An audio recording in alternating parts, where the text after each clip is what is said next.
There is an infinite amount of ways to play your CT side and different positions you can be in. And for new players, especially, it can be very confusing on what spots you should be playing, right? It can be very overwhelming to know or to understand what spots are the best, what positions you should be in, and how to even react once people are, coming into your screen, leaving, throwing util, whatever they're doing. It can be hard to understand what to do inside of Counter-Strike because it's a very unique game and it's not like a lot of others games. It's very strategic. You need to make sure you're making the right moves. And today I'm going to kind of give you some insight on what kind of positions you should be taking and what along with what angles and stuff you should be playing. So we're going to use Overpass as an example today, but just use the concepts I'm talking about today on Overpass on all of the maps that we play, and you'll get a very good understanding. So yeah, but before we get in the video, it'd mean a lot if you subscribe to my channel and like this video, and it will help me out so much more than you know. So I appreciate it. And go ahead and write in the comments something nice. So thank you. But all right, so yeah, let's talk about Overpass. So on CT side, your whole goal is obviously to buy times and kill the other team, right? But your main objective is to make sure that the other team cannot get the bomb down, right? Oops, I tapped out. So I'm trolling. But your objective is to make sure that the other team, the T side, cannot plant the bomb and have that way to win the round through that. So what we're going to do, and especially on a big map like Overpass, is we're going to constantly be throwing utility to fight, right? And one thing I see, the biggest mistake I see players making is playing one and done positions. Now, what is a one and done position? It's when you're playing an angle that you're only, going to be able to get one kill if the other team is playing right. Like, you can only get one kill max and then you're done. So an example of this is like, if we're out here on long and we're playing a position like this, right? If they swing into me, they're throwing utility, they're throwing all this stuff. I'm only good for one kill probably max, right? If I'm playing a good team, they're gonna flash me off this, so this close angle is not good, right? Versus, maybe we're playing back here in Bath and we're just spotting. So if they flash or they throw utility, I'm blind and I can get out, right? Versus if we're up here in a very forward position and they flash, I'm full white and I'm hoping I kill them, right? So when we're playing positions and we're taking spots around the map, we need to make sure that we're not in one and done positions. Now, there's a little bit of an exception on this. Like, I'd say this tree position is a little bit of a one and done position, right? But you have a little bit more cover, so you can swing around here and do things like this. So, there is some variance on how good or bad these positions can be.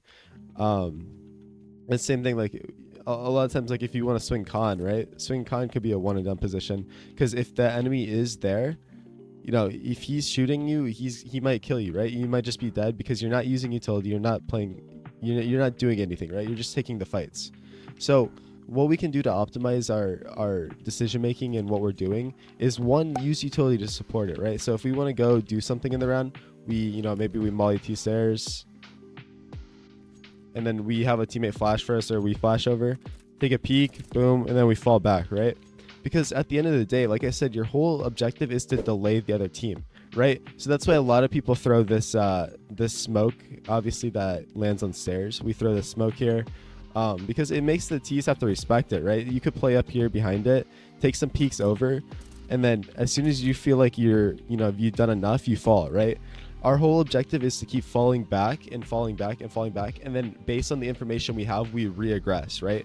So stop playing these one and done positions where, I mean, this is fine, I guess, if you wanna, if they're going B, you have so much info then. So again, there's caveats on all of this, guys, but if you're expecting them to come to your site, don't play one and done positions. And if you think that they're gonna go to the other site, so on Overpass, for example, you think they're gonna go B, maybe you get some early info. You're up here, you're spotting, you're doing your thing.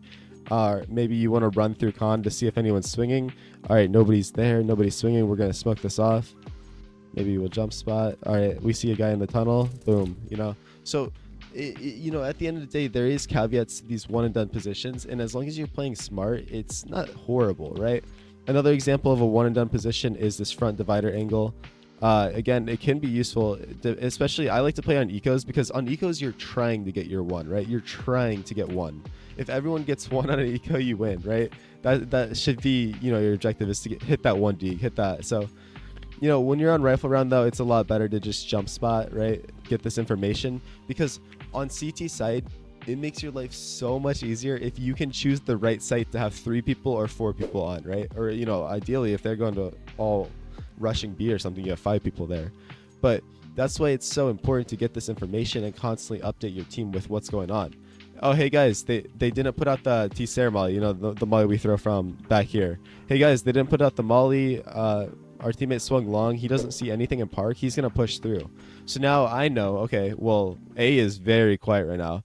You know, maybe watch out for Con, but it's looking like it's going to be a B hit, man. It really is. So, you know, what we can do, especially on a smaller site like B, instead of playing one and done positions, like, you know, say you're just like fighting an angle like this, right? Like very bad, guys. Don't just sit in an angle like this. This is the worst thing you could do because, like I said, they're just gonna walk down and, oh, you killed one guy, but then you get instantly traded. Instead, what you should do, especially on smaller sites, is play Crossfires.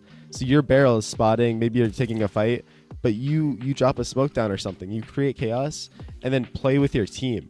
It's all about playing with your team, and that's why I don't like these one and done positions, because instead you could have a crossfire with your team where the enemy is running into the site and you're shooting him from one angle and then your teammate is shooting him from another angle, making it nearly impossible for him to kill both of you, let alone even one of you.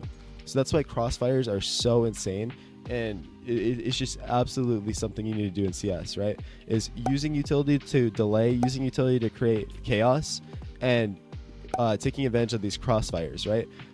You know, it's not just a small site thing either. On Overpass, we, you know, the common setup, right, is opping divider and then a rifler holding his front bath, right? This isn't necessarily like a crossfire, I'd say. Like, it's not like a we're teaming up to do it, but it's like we're holding each other's angles, right? So I'm holding an angle that this guy, you know, this guy has to worry about because he could just get walked in here and then they could swing him like this, and then he's holding my top con angle, right? So then we have everything covered and we can just, you know, take care of the T's. So keep that in mind when you're playing too, is like how can I play off my teammates, and how can we effectively make sure that the enemy team can't just walk in for free and can't just have this free space. So you can do that everywhere, right? Another very common setup is have your rifler on truck here. Have your rifler truck. He can hold this dice push, right? Like this. And then with your op, you're inside a bank. He's holding that push. You hold this push, right? And you can do an aggressive version of it where you're holding front dice like that, and then he's holding up here like this. So yeah, just keep these things in mind and stop playing, you know, for yourself. Stop just being individual with how you're playing, and, you know, it's just sitting on angles and hoping that people are going to come into you, because it's so much easier if you can play positions where you can take your shot, boom, take my shot, fall, right? And now I can reaggress with my teammate, and we can pick up something over here, and boom, I catch this guy off guard because he thought my op was long, and now I'm just so fast. So always be thinking in your head, how can I reposition? How can I make a team play? And you're going to play a lot better. So that's about it from me, guys. Make sure you check out all of my other videos. I post a lot of helpful tips every single day, so you don't want to miss those out, trust me. And I appreciate every single one of you guys for watching. You all have a great rest of your day, and let's keep grinding as hard as we can, and we're going to rank up.